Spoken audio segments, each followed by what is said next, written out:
Hello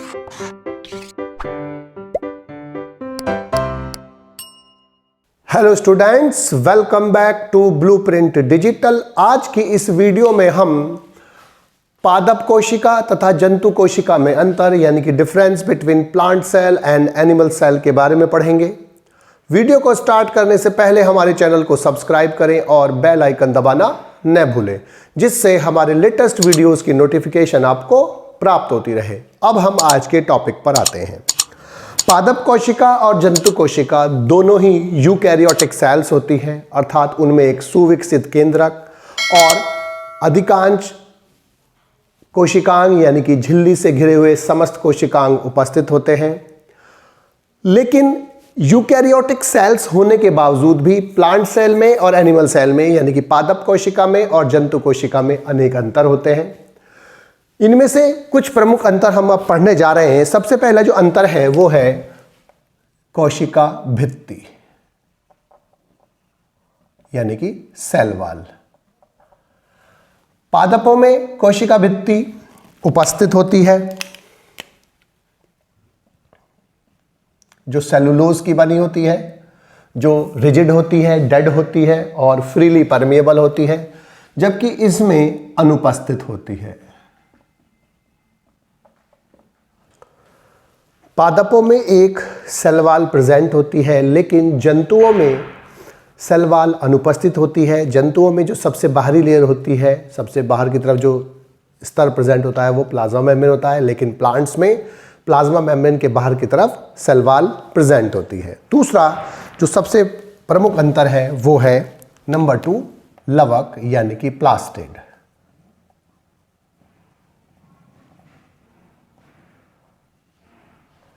पादप कोशिका में लवक यानी कि प्लास्टिड्स पाए जाते हैं, जो मुख्यतः 3 प्रकार के होते हैं। उनमें से जो सबसे प्रमुख होता है वो हरित लवक होता है। हरित लवक प्रकाश संश्लेषण द्वारा भोज्य पदार्थों का निर्माण करता है, मुख्यतः कार्बोहाइड्रेट के रूप में, ग्लूकोज के रूप में भोज्य पदार्थों का निर्माण करता है। और जो जंतु कोशिका होती हैं उनमें सामान्यतः हरित लवक अनुपस्थित होते हैं या लवक अनुपस्थित है, तो इसमें उपस्थित होते हैं और इसमें अनुपस्थित होते हैं। जो तीसरा लक्षण है प्लांट्स और एनिमल सेल में वो है केंद्रक यानी कि न्यूक्लियस।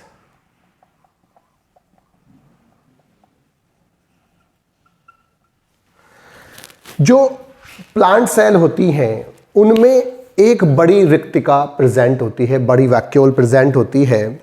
इसके कारण जो केंद्रक होता है वो कोशिका द्रव में परिधि की ओर प्रेजेंट होता है। तो वो कहाँ प्रेजेंट होगा? परिधि की ओर, और यहां पर वो केंद्र की ओर यानी कि केंद्र में होता है। चौथा जो लक्षण है प्लांट्स में और एनिमल सेल में जो अंतर होता है वो होती है वैक्यूल यानी कि रिक्तिका।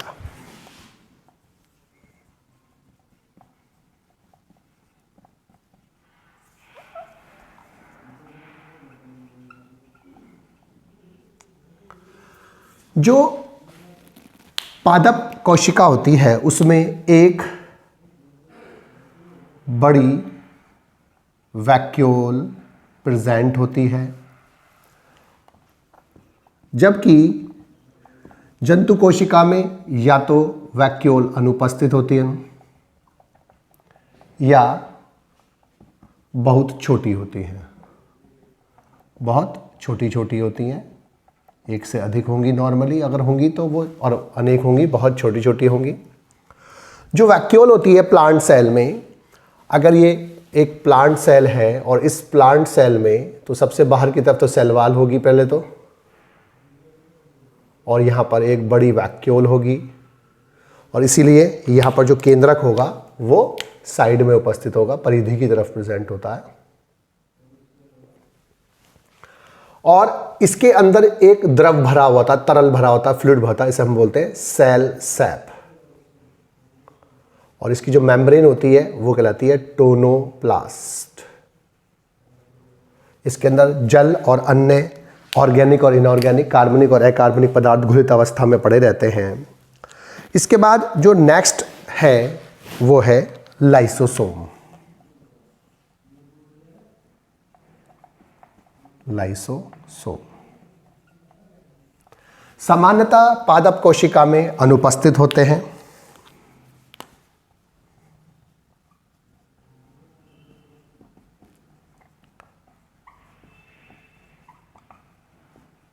जबकि प्लांट सेल के अगेंस्ट एनिमल सेल में उपस्थित होते हैं।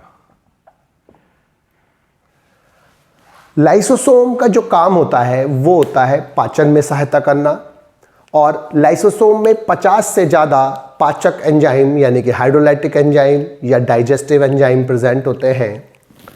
और प्लांट्स में जो वैक्यूल होती है ये लाइसोसोम का काम करती है।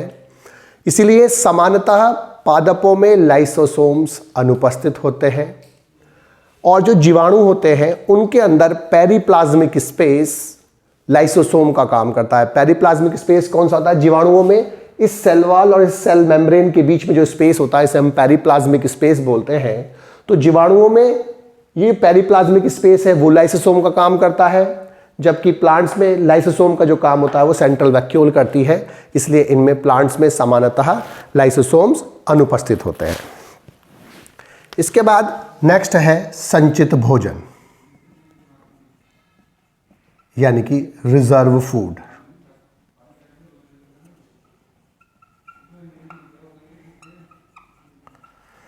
जो प्लांट्स हैं उनमें संचित भोजन जो होता है, जो कार्बोहाइड्रेट वो संचित करते हैं वो स्टार्च के रूप में करते हैं सामान्यतः, यानी कि मंड के रूप में, जबकि एनिमल सेल में वो ग्लाइकोजन के रूप में होता है। प्लांट्स में स्टार्च के रूप में होता है, जबकि एनिमल्स में ग्लाइकोजन के रूप में होता है। उसके बाद है नेक्स्ट है तारक काय यानी कि सेंट्रोसोम। तारक काय सेंट्रोसोम। एनिमल सेल में अगर ये एनिमल सेल है तो केंद्रक के ऊपर की तरफ 2 सेंट्रियोल प्रेजेंट होते हैं, और इसके चारों तरफ का जो साइटोप्लाज्म होता है सेंट्रोस्फीयर कहलाता है। ये सारी स्ट्रक्चर सेंट्रोसोम कहलाती है। तो एनिमल सेल में सेंट्रोसोम उपस्थित होते हैं, लेकिन हायर प्लांट्स में अनुपस्थित होते हैं।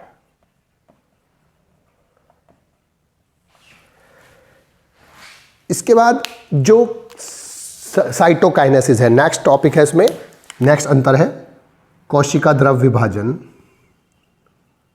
कोशिका द्रव विभाजन यानी कि साइटोकाइनेसिस। प्लांट्स में जब सेल डिवाइड होती है तो उनमें रिजिड सेल वॉल, दृढ़ सेल वॉल होने के कारण उसमें सेल पट्टिका यानी कि सेल प्लेट विधि से सेल डिवाइड होती है। सेल के बीच में यहाँ पर एक सेल प्लेट बनती है जिसके कारण सेल 1 से 2 भागों में डिवाइड होती है, जबकि एनिमल सेल में सेल वॉल न होने के कारण वो खांच विधि से यानी कि फरो मेथड से बनती है। फरो यानी कि खांच विधि से। साइटोप्लाज्म जब डिवाइड होता है सेल अंदर की तरफ धंसकर 2 भागों में डिवाइड हो जाती है। इसे हम बोलते हैं फरो मेथड यानी कि खांच विधि, और इसमें सेल प्लेट बनती है क्योंकि इसमें रिजिड सेल वॉल प्रेजेंट होती है। इसके बाद है 9th ग्लाइऑक्सिसोम।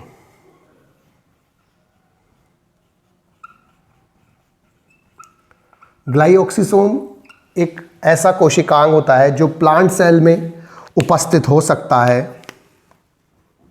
उपस्थित हो सकता है, लेकिन एनिमल सेल में अनुपस्थित होता है। नेक्स्ट है जो मेटाबॉलिज्म है यानी कि जैविक क्रियाएं हैं। जैविक क्रियाएं यानी कि मेटाबॉलिज्म। जो प्लांट सेल होती है, प्लांट सेल सभी अमीनो अम्लों यानी कि जितने भी अमीनो अम्ल होते हैं प्रोटीन बनाने के लिए, और सहविकरो यानी कि कोएंजाइम टाइप की चीज़ों को और विटामिनों का संश्लेषण स्वयं कर लेते हैं, जबकि जो एनिमल सेल्स होती हैं उनमें सभी अमीनो अम्लों का संश्लेषण नहीं होता, सभी सहविकरों का नहीं होता, सभी विटामिनों का संश्लेषण नहीं होता, कुछ का होता है कुछ का नहीं होता। लेकिन प्लांट सेल्स में सभी का हो जाता है। और जो लास्ट है इसमें वो है गोल्जी कॉय, यानी कि गोल्जी बॉडी या गोल्जी कॉम्प्लेक्स। प्लांट्स में गोल्जी कॉम्प्लेक्स जो होता है वो कम विकसित होता है और गोल्जी कॉय इसमें अधिक संख्या में होते हैं लेकिन कम विकसित होते हैं, छोटे होते हैं एनिमल सेल के कंपैरिजन में। और जो गोल्जी कॉय एनिमल सेल्स में होते हैं वो एकल होते हैं या कम संख्या में होते हैं और वहाँ इनको डिक्टियोसोम्स कहते हैं। तो प्लांट्स में उनको क्या बोलते हैं? डिक्टियोसोम बोलते हैं, डिक्टियोसोम्स कहते हैं, यानी कि वो कम होता है। यहाँ पर गोल्जी बॉडी ही बोलते हैं, गोल्जी कॉम्प्लेक्स ही कहते हैं। तो गोल्जी कॉम्प्लेक्स में क्या अंतर है? प्लांट्स में अधिक संख्या में होते हैं लेकिन कम विकसित होते हैं, जबकि एनिमल सेल में वो एकल होते हैं या कम होते हैं और उन्हें वहाँ पर गोल्जी कॉम्प्लेक्स ही कहते हैं, गोल्जी कॉय ही कहते हैं, गोल्जी बॉडी ही कहते हैं। लेकिन प्लांट सेल में उसको डिक्टियोसोम्स बोलते हैं। तो प्लांट्स और एनिमल्स में सेल में बहुत अंतर होते हैं, जिसमें से सबसे पहला होता है कोशिका भित्ति। प्लांट्स में कोशिका भित्ति प्रेजेंट होती है प्लांट सेल में, जबकि एनिमल सेल में एब्सेंट होती है। लवक पादप कोशिका में उपस्थित होते हैं, जंतु कोशिका में अनुपस्थित होते हैं। केंद्रक परिधि की ओर होता है क्योंकि उसमें एक सेंट्रल वैक्यूल पाई जाती है, इसलिए वो परिधि की होता है, जबकि इसमें केंद्र में होता है।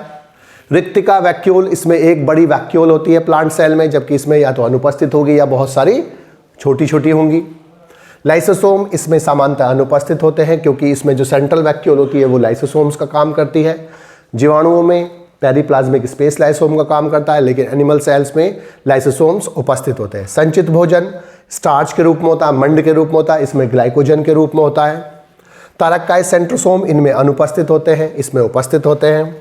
कोशिका द्रव्य विभाजन इसमें सेल प्लेट मेथड से होता है क्योंकि रिजिड सेल वॉल प्रेजेंट होती है, इसमें सेल फरो मेथड से होता है, खांच विधि से होता है। ग्लाइऑक्सिसोम ऑर्गेनील इसमें उपस्थित हो सकता है, इसमें अनुपस्थित होते हैं। जैविक क्रियाएं मेटाबॉलिज्म में सभी अमीनो अम्ल, विटामिन और सहविकर बना लेते हैं प्लांट सेल, जबकि एनिमल सेल कुछ बना पाते हैं कुछ नहीं बना पाते। गोल्जी कॉय इसमें अधिक होती है, कम विकसित होती है, इन्हें डिक्टियोसोम बोलते हैं। इसमें कम होती है, एकल होती है या कुछ होती है और इनको गोल्जी कॉम्प्लेक्स ही कहते हैं। बच्चों, आज की इस वीडियो में बस हम इतना ही पढ़ेंगे। हमारी इस वीडियो को आप लाइक करें और अपने दोस्तों के साथ शेयर करें। यदि आपका कोई डाउट है तो आप हमें कमेंट करके बता सकते हैं। इस अध्याय को और अच्छे से पढ़ने और समझने के लिए आप चित्रा प्रकाशन की बुक एक्टिव जीव विज्ञान की सहायता भी ले सकते हैं।